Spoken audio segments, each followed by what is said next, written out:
But ಜೀವ ಅಂತಲ್ಲ sir. 3 ಮಕ್ಳಿದಾರೆ sir. ಆ ಮಗು ನಿನ್ನೆ ಕಾರೆಲ್ಲ ಬರುವಾಗ ಕೇಳ್ತಾ ಉಂಟು ಸರ್, ಅಪ್ಪ ಬಂತ ಅಂತ. ಇನ್ ಮಗು ಕಾಲ್ ಮಾಡ್ಬಿಟ್ಟು ಕೇಳ್ತಾ ಇದೆ, ಅಪ್ಪ ರೂಮಲ್ಲಿ ಇದಾರೆಲ್ಲ ತೋರಿಸಿ ಏನ್ ಸರ್ ಹೇಳೋದು ಅವರಿಗೆಲ್ಲ. ಅವರೇ ಆಂಬುಲೆನ್ಸ್ ನ ಕರೆದು ಆಂಬುಲೆನ್ಸ್ ಅಲ್ಲೂ ನಮ್ಗೆ ದುಡ್ಡು ಚಾರ್ಜ್ ಮಾಡಿಲ್ಲ, ಆಸ್ಪತ್ರೆಯಲ್ಲೂ ದುಡ್ಡು ಚಾರ್ಜ್ ಮಾಡಿಲ್ಲ. ಇದು ಸಾಗಾಟ ಮಾಡುವಂತ ಕೆಲಸವನ್ನ ಮಾಡಿದ್ದಾರೆ. ನಮಸ್ಕಾರ, ಕನ್ನಡ ಒನ್ ನ್ಯೂಸ್ಗೆ ಸ್ವಾಗತ. ನಾನು ನಿಶ್ಮಾ ಇರ್ಷಾದ್. ವೈದ್ಯೋ ನಾರಾಯಣೋ ಹರಿ ಅಂತಾರೆ, ಅಂದ್ರೆ ವೈದ್ಯರು ದೇವರ ಸಮಾನ ಅಂತ. ಆದ್ರೆ ಇವತ್ತು ಕರಾವಳಿಯ ಜನ ಕೇಳ್ತಿರೋ ಪ್ರಶ್ನೆ ಒಂದೇ, ನಾವು ನಂಬಬೇಕಾಗಿರೋದು ದೇವ್ರನ್ನ ಅಥವಾ ಬಡವರ ಪ್ರಾಣದ ಬೆಲೆ ಗೊತ್ತಿಲ್ಲದ ವ್ಯವಸ್ಥೆಯನ್ನ? ಮೇ 14ರ ರಾತ್ರಿ ತಾವೇ ಸಾಕ್ತಾ ಇದ್ದ ಹೋರಿ ತುಳಿತಕ್ಕೆ ಬಿದ್ದ ಗೇರುಕಟ್ಟಿಯ ರಸ್ತೆ ಬದಿ ವ್ಯಾಪಾರಿ 35 ವರ್ಷದ ಮೊಹಮ್ಮದ್ ಶರೀಫ್ ಇವತ್ತು ಹೆಣವಾಗಿ ಮಲಗಿದ್ದಾರೆ. 3 ಸಣ್ಣ ಮಕ್ಕಳ ತಂದೆಯಾಗಿದ್ದ ಶರೀಫ್ ಅವರ ಈ ನಿಗೂಢ ಸಾವು ಉಪ್ಪಿನಂಗಡಿ ಮತ್ತು ಬೆಳ್ತಂಗಡಿಯ ಜನರನ್ನ ರೊಚ್ಚಿಗೆದ್ದು ಬೀದಿಗಿಳಿಯುವಂತೆ ಮಾಡಿದೆ. ಆದ್ರೆ ಕೇವಲ ಹೋರಿ ತಳ್ಳಿದ್ದರಿಂದಲೇ ಈ ಸಾವು ಸಂಭವಿಸಿತಾ? ಖಂಡಿತ ಇಲ್ಲ. ಇದರ ಹಿಂದೆ ಅಡಗಿದೆ ಉಪ್ಪಿನಂಗಡಿಯ ಆಸ್ಪತ್ರೆಯೊಂದರ ಭೀಕರ ಸತ್ಯ. ಬನ್ನಿ ಈ ಇಡೀ ಘಟನೆಯನ್ನ ಸೂಕ್ಷ್ಮವಾಗಿ ಗಮನಿಸೋಣ. ಮೇ 14ರ ರಾತ್ರಿ ಹೋರಿ ಹಾಯ್ದಾಗ ಶರೀಫ್ ಅವರಿಗೆ ಯಾವುದೇ ಬಾಹ್ಯ ಗಾಯಗಳಾಗಿರ್ಲಿಲ್ಲ. ಅವರು ಮನೆಗೆ ಬಂದು ಊಟ ಮಾಡಿ ಸ್ನಾನ ಮಾಡಿ ರಿಫ್ರೆಶ್ ಕೂಡ ಆಗಿದ್ರು. ಆದ್ರೆ ಸ್ವಲ್ಪ ಒಳಗಡೆ ಮಸಲ್ ಕ್ಯಾಚ್ ಆದ ಹಾಗೆ ಹೊಟ್ಟೆ ನೋವು ಕಾಣಿಸ್ಕೊಂಡಾಗ ಫಾದರ್ ಮುಲ್ಲರ್ ಆಸ್ಪತ್ರೆಗೆ ಹೋದಾಗ ಅಲ್ಲಿ ECG ಎಕ್ಸ್ರೇ ಎಲ್ಲವನ್ನ ಮಾಡಿದ್ರು. ಡಾಕ್ಟರ್ ಯಾವುದೇ ತೊಂದರೆ ಇಲ್ಲ ಅಂತ ಹೇಳಿ ಅವರನ್ನ ಮನೆ ಕಳ್ಸಿದ್ರು. ಹಾಗಾದ್ರೆ ಫಾದರ್ ಮುಲ್ಲರ್ ಆಸ್ಪತ್ರೆಯಲ್ಲಿ ನಾರ್ಮಲ್ ಆಗಿದ್ದ ಮನುಷ್ಯ ಹೊಟ್ಟೆ ಉಬ್ಬರ ಮತ್ತು ಮೋಷನ್ ಬ್ಲಾಕ್ ಆಗಿದೆ ಅಂತ ಹತ್ತಿರದಲ್ಲೇ ಇರೋ ಸೂರ್ಯ ಆಸ್ಪತ್ರೆಗೆ ಹೋದ ತಕ್ಷಣ ಪರಿಸ್ಥಿತಿ ಅಷ್ಟೊಂದು ಗಂಭೀರವಾಗಿದ್ದು ಹೇಗೆ? ಇಲ್ಲೇ ನೋಡಿ ಅಸಲಿ ಕತೆ ಶುರುವಾಗೋದು. ಸೂರ್ಯ ಆಸ್ಪತ್ರೆಗೆ ದಾಖಲಾದಾಗ ವೈದ್ಯರು ಹೇಳಿದ್ದು ಕಿಡ್ನಿ ಸ್ಟೋನ್ ಇದೆ ಅಂತ. ಆ ಮೂತ್ರದ ಚಿಕಿತ್ಸೆಗೆ ಮನೆಯವರ ಹತ್ರ ಸಹಿಯನ್ನ ಕೂಡ ಪಡ್ಕೊಂಡ್ರು. ಆದ್ರೆ ಆಸ್ಪತ್ರೆಯ ಹೊರಗಡೆ ಅಣ್ಣ, ಅತ್ತಿಗೆ ಜೊತೆಗೆ ತಮ್ಮ ಎಲ್ಲರೂ ಕಾಯ್ತಾ ನಿಂತಿದ್ರು. ಅವ್ರು ಯಾರಿಗೂ ಕನಿಷ್ಠ ಮಾಹಿತಿಯನ್ನೂ ನೀಡದೆ ಒಳಗಡೆ ಆತನನ್ನ ಕರ್ಕೊಂಡು ಹೋಗಿ ಅವರಿಗೆ ಆಸ್ಪತ್ರೆಯ ಸಿಬ್ಬಂದಿ ಮಾಡಿದ್ದೇನ್ ಗೊತ್ತಾ? ಮೋಷನ್ ತೆಗಿತೀವಿ ಅಂತ ಹೇಳಿ ಗುದದ್ವಾರದ ಮೂಲಕ ಬಲವಂತವಾಗಿ ಒಂದು ಪೈಪ್ ಅನ್ನ ತಳ್ಳಿದ್ದಾರೆ. ಅವ್ರಿಗೂ ಇನ್ಫಾರ್ಮ್ ಮಾಡಿದೆ, ಅವ್ರೇನೋ ಪೈಪ್ ಹಾಕೋ ಕೆಲಸ ಮಾಡಿದಾರೆ. ಸೊ ಅವಾಗ್ಲೇ ಅವ್ರು ಬೊಬ್ಬೆ ಹಾಕಿದಾರಂತೆ, ಅನ್ಕೊಂಡ್ಬಿಟ್ರು ಅಂತ ತಮ್ಮ ಇದ್ದಲ್ಲೇನೆ.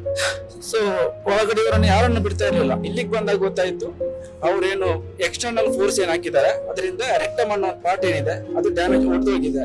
ಮೋಷನ್ ಬರೋ ಪಾರ್ಟ್, ಆ ಮೋಷನ್ ಎಲ್ಲ ಹೊಟ್ಟೆ ಒಳಗಡೆ ಹೋಗಿ ಲಂಗ್ಸ್ ಅಲ್ಲಿ ಇನ್ಫೆಕ್ಷನ್ ಆಗಿ ಹೊಟ್ಟೆ ಫುಲ್ ಕಿಡ್ನಿ ಫಂಕ್ಷನ್ ಹೋಗಿ ಕಂಪ್ಲೀಟ್ ಆಗಿ ಕ್ರಿಟಿಕಲ್ ಕಂಡೀಷನ್ ಸರ್. ಅವತ್ತು 90% ಉಳಿದ್ರು.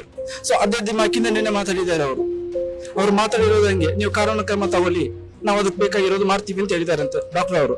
ತನಿಖೆ ನಡೆಸಿ ಯಾರು ತಪ್ಪು ಮಾಡಿದ್ದಾರೆ, ಈ ಖಾಸಗಿ ಆಸ್ಪತ್ರೆಗಳ ಲಾಬಿಯಿಂದಾಗಿ, ಇವರ ದುಡ್ಡು ಮಾಡುವ ಚಟದಿಂದಾಗಿ ಒಬ್ಬ ಹುಡುಗ ಬಲಿಯಾಗಿದ್ದಾನೆ ಇವತ್ತು. ಆ ಪೈಪ್ ಹಾಕುವಾಗ ಆ ಬಡ ಜೀವ ನನ್ನನ್ನ ಕೊಂದೇ ಬಿಟ್ರು ಅಂತ ಆರ್ತನಾದ ಮಾಡಿದ ಚೀರಾಟ ಹೊರಗಡೆ ಇದ್ದಂತಹ ಅವರ ಸ್ವಂತ ತಮ್ಮನಿಗೆ ಕೇಳಿಸಿದೆ. ಚಿಕಿತ್ಸೆಯ ಹೆಸರಿನಲ್ಲಿ ಅಲ್ಲಿ ನಡೆದ ಆ ಘೋರ ಕೃತ್ಯ ಇಡೀ ವೈದ್ಯಕೀಯ ಲೋಕವೇ ತಲೆ ತಗ್ಗಿಸುವಂತೆ ಮಾಡಿದೆ. ಯೋಚನೆ ಮಾಡಿ, ಬರೀ ಮೋಷನ್ ತೆಗೆಯುವ ಪೈಪ್ನಿಂದ ಪ್ರಾಣ ಹೋಗೋದಕ್ಕೆ ಸಾಧ್ಯನಾ? ಹೇಗೂ ಆಗತ್ತಾ ಅಂತ. ಮೇ 16ರಂದು ಶರೀಫ್ ಅವರ ಸ್ಥಿತಿ ತೀರಾ ಹದಗೆಟ್ಟಾಗ ಅವರನ್ನ ಮಂಗಳೂರಿನ ವೆನ್ಲಾಕ್ ಮತ್ತು KMC ಆಸ್ಪತ್ರೆಗೆ ತರಲಾಗ್ತದೆ. ಅಲ್ಲಿನ ಎಕ್ಸ್ಪರ್ಟ್ ಡಾಕ್ಟರ್ಸ್ ತಪಾಸಣೆ ಮಾಡಿದಾಗ ಒಂದು ಆಘಾತಕಾರಿ ಸತ್ಯ ಬಯಲಾಗುತ್ತೆ. ಸೂರ್ಯ ಆಸ್ಪತ್ರೆಯಲ್ಲಿ ಮೋಷನ್ ತೆಗಿತೀವಿ ಅಂತ ಆ ಪೈಪ್ ಹಾಕುವಾಗ ಉಂಟಾದ ಬಾಹ್ಯ ಬಲ ಪ್ರಯೋಗದಿಂದ ಶರೀಫ್ ಅವರ ರೆಕ್ಟಮ್ ಅಂದ್ರೆ ಗುದನಾಳ ಸಂಪೂರ್ಣವಾಗಿ ರಪ್ಚರ್ ಆಗಿ ಹರಿದು ಹೋಗಿದೆ. ಆ ಮಲವೆಲ್ಲ ಹೊಟ್ಟೆಯೊಳಗೆ ಸೇರಿ ಶ್ವಾಸಕೋಶಕ್ಕೆ ಇನ್ಫೆಕ್ಷನ್ ಆಗಿ ಕಿಡ್ನಿ ಫಂಕ್ಷನ್ ಸಂಪೂರ್ಣವಾಗಿ ನಿಂತು ಹೋಗಿತ್ತು. ಬಿದ್ದಿದ್ರಿಂದ ಈ ಗಾಯ ಆಗಿಲ್ಲ, ಬದಲಾಗಿ ಆಸ್ಪತ್ರೆಯ ನಿರ್ಲಕ್ಷ್ಯದಿಂದಲೇ ಕರುಳು ಹರಿದಿರೋದು ಅಂತ ಮಂಗಳೂರಿನ ಡಾಕ್ಟರ್ಸ್ ಲಿಖಿತವಾಗಿ ಸ್ಪಷ್ಟಪಡಿಸಿದ್ದಾರೆ. ಇಲ್ಲಿ ಮತ್ತೊಂದು ಮುಖ್ಯವಾದ ಲಿಂಕ್ ಇದೆ ವೀಕ್ಷಕರೇ, ಅದನ್ನ ನಾವು ಸೂಕ್ಷ್ಮವಾಗಿ ಗಮನಿಸಲೇಬೇಕು. ಅಂದ್ರೆ ರಾತ್ರಿ ಪೇಷಂಟ್ ಸೀರಿಯಸ್ ಆದಂತಹ ಸಂದರ್ಭದಲ್ಲಿ ಮನೆಯವರು ಬೇರೆ ಕಡೆಗೆ ಕರ್ಕೊಂಡು ಹೋಗ್ತೀವಿ ಅಂತ ಹೇಳ್ತಾರೆ. ಆಗ ಅಲ್ಲಿದ್ದಂತಹ ಡಾಕ್ಟರ್ಸ್ ನಿಮ್ಮ ಓನ್ ರಿಸ್ಕ್ ಅಂತ ಹೇಳಿ ಅವರನ್ನ ಹೆದರಿಸಿ ಅಲ್ಲಿ ಸಿಗ್ನೇಚರ್ ಅನ್ನ ಹಾಕಿಸ್ಕೊಡ್ತಾರೆ. ಮಾರನೇ ದಿನ ಬೆಳಿಗ್ಗೆ ಪರಿಸ್ಥಿತಿ ಸಂಪೂರ್ಣವಾಗಿ ಕೈಮೀರಿ ಸಾವು ನಿಶ್ಚಿತ ಅನ್ನೋದು ಗೊತ್ತಾದ ತಕ್ಷಣ ಕಂಪ್ಲೀಟ್ ಅಲ್ಲಿ ಯೂ ಟರ್ನ್ ತಗೊಳ್ತಾರೆ. ಯಾವುದೇ ಬಿಲ್ ಪೇ ಮಾಡದೆ, ಯಾವುದೇ ಡಿಸ್ಚಾರ್ಜ್ ಸಮ್ಮರಿಯೂ ಅವರಿಗೆ ಕೊಡದೆ, ಕೊನೆಗೆ ಆಂಬ್ಯುಲೆನ್ಸ್ ದುಡ್ಡನ್ನೂ ಕೇಳದೆ ಉಚಿತವಾಗಿ ಮಂಗಳೂರಿಗೆ ಶರೀಫ್ ಅವರನ್ನ ಸಾಗಿಸಲಾಯಿತು.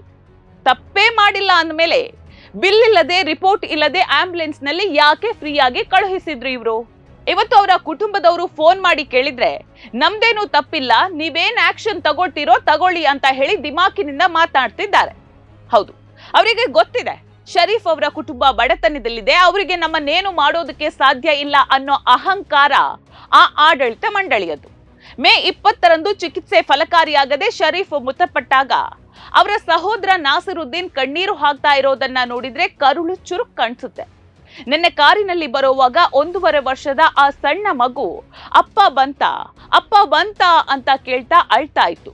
ಫೋನ್ ಮಾಡಿ ಅಪ್ಪ ರೂಮ್ನಲ್ಲಿ ಇದ್ದಾರಲ್ಲ ತೋರಿಸಿ ಅಂತ ಹೇಳ್ತಾ ಇದೆ ಅಂತ ಸಹೋದರ ಕಣ್ಣೀರು ಹಾಕಿದ್ದಾನೆ. ದುಡ್ಡಿನ ದಾಹ ಇರುವ ಇಂತಹ ಆಸ್ಪತ್ರೆಗಳಿಂದ ಇನ್ಯಾವ ಬಡ ಮಕ್ಕಳು ಅನಾಥರಾಗಬಾರದು ವೀಕ್ಷಕರೇ. ಈಗ ಈ ಪ್ರಕರಣದ ಸ್ಥಿತಿ ಏನಾಗಿದೆ ಗೊತ್ತಾ? ಮೃತರ ಸಹೋದರ ನಾಸಿರುದ್ದೀನ್ ಕೊಟ್ಟ ದೂರಿನ ಮೇರೆಗೆ ಈಗಾಗಲೇ ಬೆಳ್ತಂಗಡಿಯ ಪೊಲೀಸ್ ಠಾಣೆಯಲ್ಲಿ ಆಸ್ಪತ್ರೆಯ ವೈದ್ಯರ ವಿರುದ್ಧ ಎಫ್ಐಆರ್ ಅನ್ನ ದಾಖಲಿಸಲಾಗಿದೆ.